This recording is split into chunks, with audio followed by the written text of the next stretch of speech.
collusion, no collusion. I have no idea when it's going to be released. It's interesting that a man gets appointed by a deputy, he writes a report.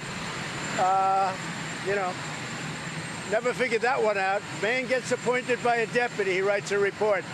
I had the greatest electoral victory, one of them in the history of our country. Tremendous success, tens of millions of voters, and now somebody's going to write a report who never got a vote. So we'll see what the report says. Let's see if it's fair. I have no idea when it's going to be released. Would you let others see it? Have you reversed your policy in Syria? No, we're in Syria. We're leaving 200 people there and 200 people in another place in Syria, closer to Israel, for a period of time.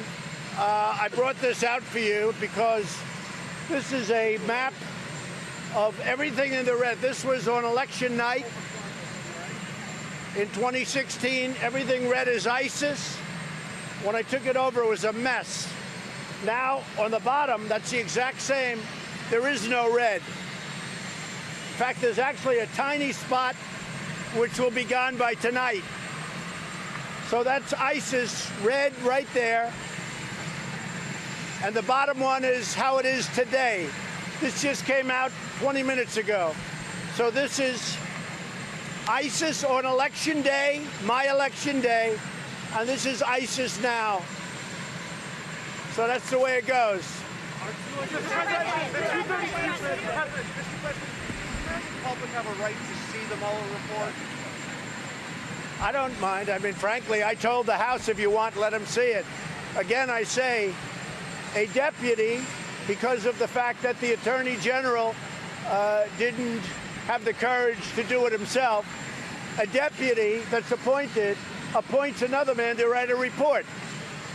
I just won an election with 63 million votes or so, 63 million. I had 206 to 223 in the Electoral College, 306 to 223.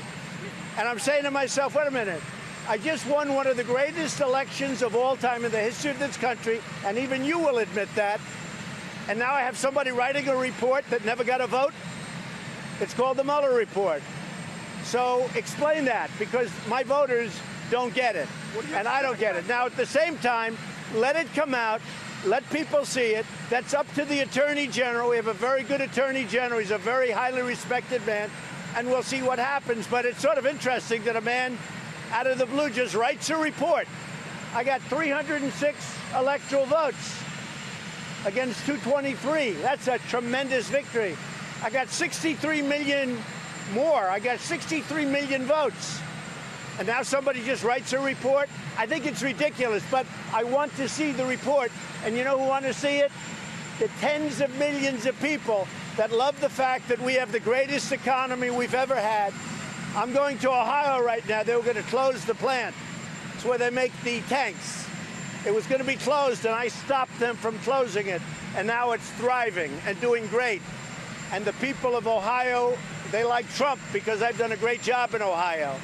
And I've done a great job all over the country. That's what the people want to hear. What do you want to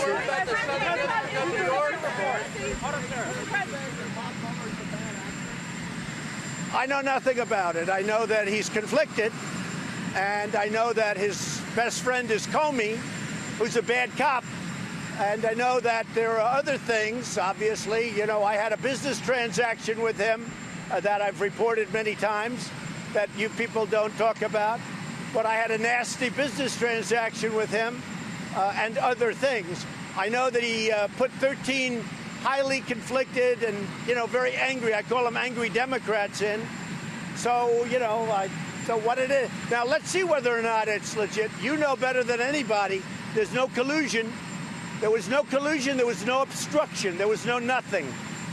But it's sort of an amazing thing that when you have a great victory, somebody comes in, does a report out of nowhere. Tell me how that makes sense. Who never got a vote, who the day before he was retained to become special counsel, I told him he wouldn't be working at the FBI. And then the following day they get him for this? I don't think so. I don't think people get it. With all of that being said, I look forward to seeing the report.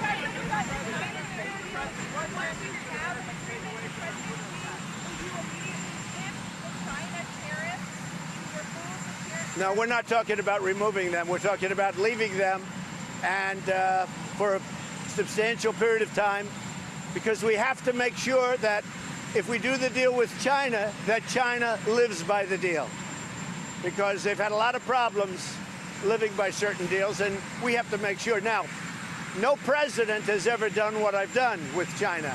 China had free reign over our country, taking out $500 billion a year for many years. We actually rebuilt China in the truest sense of the word. We rebuilt China. But we're getting along with China very well. President Xi is a friend of mine. The deal is coming along nicely. We have our top representatives going there this weekend to further the deal. But no, we're taking in billions and billions of dollars right now in tariff money, and for a period of time that will stay.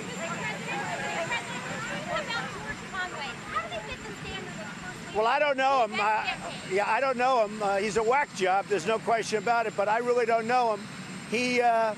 I think he's doing a tremendous disservice to a wonderful wife.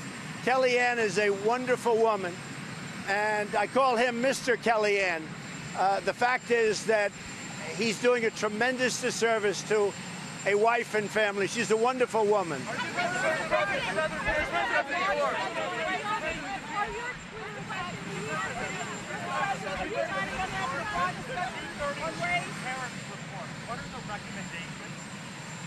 Well, are you talking about the one that you just found out about having to do with cars?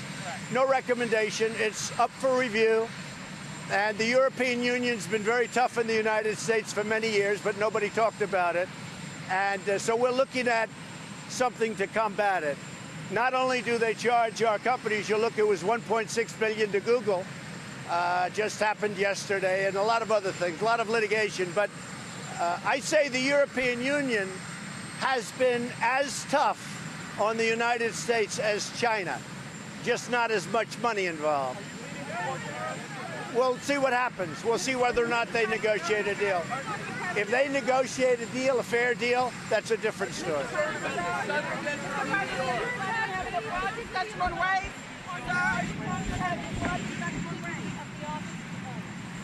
Yeah, go ahead. I think that Twitter is a way that I get out the word when we have a corrupt media, and it is corrupt and it's fake. So Twitter is a way that I can get out the word, because our media is so dishonest, a lot of it, the mainstream, a lot of it. They don't report the facts. They don't report, as an example that I just showed you, they don't want to report this, so I figure I might as well show it. So when I do Twitter statements, I get out the word from a fake and corrupt media. And I have on 5 sites, please, on 5 sites, I have over 100 million people. And that includes Facebook and Instagram and Twitter and everything. And it's a way that I can get honesty out, because there's tremendous dishonesty with respect to the fake news media. Mr. President, what was your reaction? Our Secretary of State for African Affairs went to Angola this week, and he showed the support of the United States to Angola about the work of the President João Lourenço is doing in Angola. João Lourenço, the new president of Angola, is combating corruption really hard in Angola. What do you think? Well, we'll take a look at that. I'll speak to you in a second. Mr. President, New Zealand. Pakistan, we'll be meeting with Pakistan. I think our relationship right now is very good with Pakistan. Mr. President,